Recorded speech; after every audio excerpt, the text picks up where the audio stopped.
राजेश वादा जी, आपने देश के तमाम बड़े चुनाव देखे हैं, करीब से देखे हैं, राजनीति को करीब से देखा है।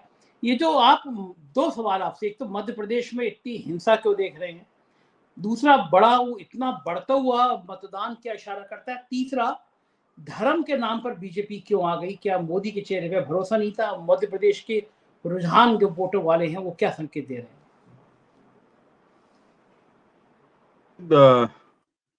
पहला तो आपका सवाल है कि मध्य प्रदेश के चुनाव में इतनी हिंसा क्यों हुई। हिंसा तो पहले भी होती थी जब ईवीएम नहीं आई थी और मतपेटियां होती थी। हमें याद है और हम लोगों ने जो चुनाव कवर किए हैं 1977 में, 80 में, 85 में और 90 तक भी, तो मैं संजय जी ये कह सकता हूं कि उस समय भी खूब अपराधी लोग चुनाव में हिस्सा लेते थे। चंबल संभाग में तो डाकुओं के फरमान पे वोट जारी हुआ करते थे, हत्याएं होती थी। भिंड के जिला तो बड़ा सेंसिटिव था, बुंदेलखंड भी बड़ा सेंसिटिव था। तो ये, लेकिन जब टीएन शेषन आए मुख्य चुनाव आयुक्त होकर, तो मैं ये कह सकता हूं कि 1996 का जो चुनाव था, पहला चुनाव हम लोगों ने बड़े ताज्जुब भरी नजरों से देखा था कि उस चुनाव में कुछ नहीं हुआ। और उस जो जो खौफ वो चुनाव आयोग का था, वो आने वाले कुछ चुनावों तक लगातार बना रहा। और इस वजह से जो हिंसा है या वो अपराधी तत्वों का जो प्रवेश है, वो बड़ा नियंत्रित और सीमित सा रहा।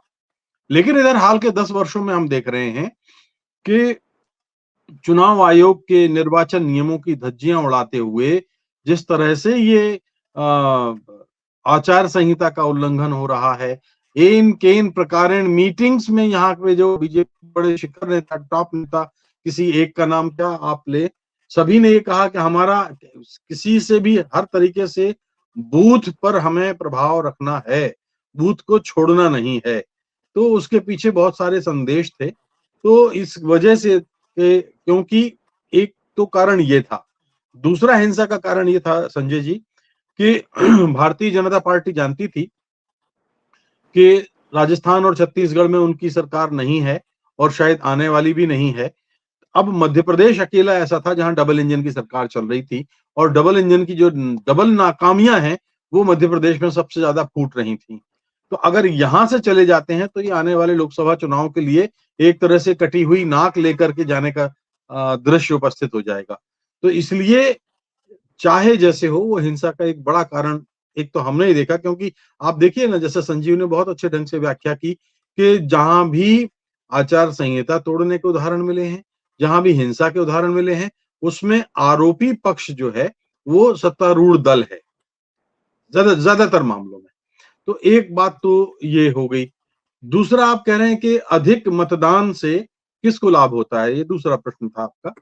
अधिक मतदान है, पिछले बार 2018 में 75% मतदान हुआ था। इस बार मेरा अनुमान है कि 78 से 79 के बीच में रहना चाहिए। अधिक मतदान का वैसे तो अगर आप ग्राफ देखें 1980 से, तो भारतीय जनता पार्टी ने लाभ ज्यादा उठाया है। ये मैं बहुत आंकड़ों के आधार पर कह रहा हूं। लेकिन मध्य प्रदेश का अतीत ये भी है, और भारत का भी मतदाता जो है जब औसत है, कि जब हटाने के लिए वोट करता है, वो किसी को लाने के लिए वोट नहीं करता। तो हटाने, शिवराज के मामले में जो बात हो रही है कि इस बार लोग शिवराज के खिलाफ हैं, भारतीय जनता पार्टी के उतने खिलाफ नहीं है। एक तो धारा ये कहती है, दूसरी धारा उसको मामा और लाडली बहना का है। लेकिन लाडली बहना में पेंच ये है संजय जी कि 1 करोड़ 31-32 लाख महिलाओं को तो मिल रहा है जो पैसा है, लेकिन 1 करोड़ 40 लाख महिलाओं को, 50 लाख महिलाओं को नहीं मिल रहा है। तो मुझे संदेह है कि इसमें ये अधिक मतदान का लाभ भारतीय जनता पार्टी को अधिक मिलेगा। तो अब देखिए कि कितना लाभ होता है। लेकिन हाँ, अभी तक तो बढ़े हुए मतदान का हर बार अगर आप देखें तो 1993 से जब पहली बार 60% मतदान हुआ था, तब से 2018 तक भारतीय जनता पार्टी ने अपनी बढ़त जो बनाई है, स्थायी तौर पर कंसिस्टेंसी है उसके वोट परसेंट में, वो बनी हुई है। दूसरी तरफ कांग्रेस 1980 में जहां 49 पर थी, 49% मतों के साथ, उसके बाद के मतों में वो लगातार 40 पर ठहरी हुई है।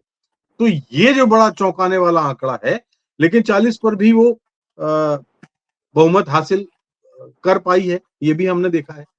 तो एक दूसरा आपका सवाल था। तीसरा सवाल आपने धार्मिक मसलों का किया है कि धार्मिक मुद्दे जो उठा रहे, अभी राजू विलियम जी कह रहे थे कि ये राम मंदिर और ये सब वगैरह वगैरह। मैं आपको कह सकता हूं कि लोकसभा चुनाव में पार्टी उठाएगी जरूर। देखिए, जब आपकी झोली खाली होती है, क्या होता है, एक सरकार की परीक्षा 5 साल में जब चुनाव होते हैं 5 साल के बाद, तो परीक्षा तो इसलिए होती है कि 5 साल में उसने क्या काम किया। और जब काम करने वाली झोली खाली है, आपके उपलब्धियों के नाम पे बड़ा सिफर है, तो आप क्या करेंगे? तब आप ऐसे मुद्दे उठाएंगे जो भावनात्मक रूप से लोगों को उद्वेलित करें, आंदोलित करें या उनको हिला दें अंदर से। तो ऐसी सूरत में वो राम मंदिर या और इसी तरह के इसी श्रेणी के मुद्दे उठाती है। लेकिन हमने देखा है कि देखिए 90-91 में जब आडवाणी की यात्रा हुई थी, तो उसके बाद 2 साल बाद 93 में चुनाव हुए और कांग्रेस सरकार आ गई। फिर उसके 5 साल बाद चुनाव हुए, फिर कांग्रेस सरकार आ गई।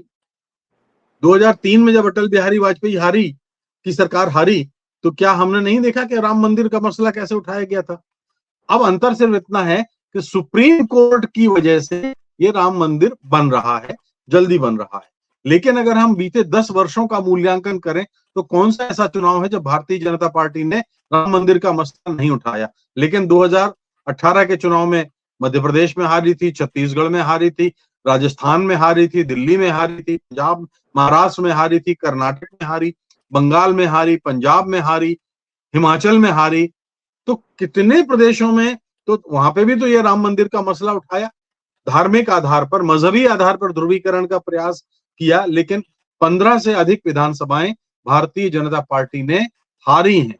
तो ये बहुत बड़ा एक ऐसा आंकड़ा है जो अपने आप में प्रमाण है कि धार्मिक मुद्दे इस देश में अब ज्यादा दिन तक चलने वाले हैं नहीं। भूखे भजन ना होए गोपाला, आप लोगों को रोजगार नहीं देखें, भूखों मार डालें, घर घर में बेरोजगार बैठा हुआ है, तो आपका कोई ना मंदिर और ना कोई आस्था, ना कोई धार्मिक वजह काम आती है। जी बिल्कुल ठीक कह रहे हैं सर आप कि अगर भूखे भेट पेट ना हो भजन गोपाला, रोटी सबसे बड़ा सत्य है।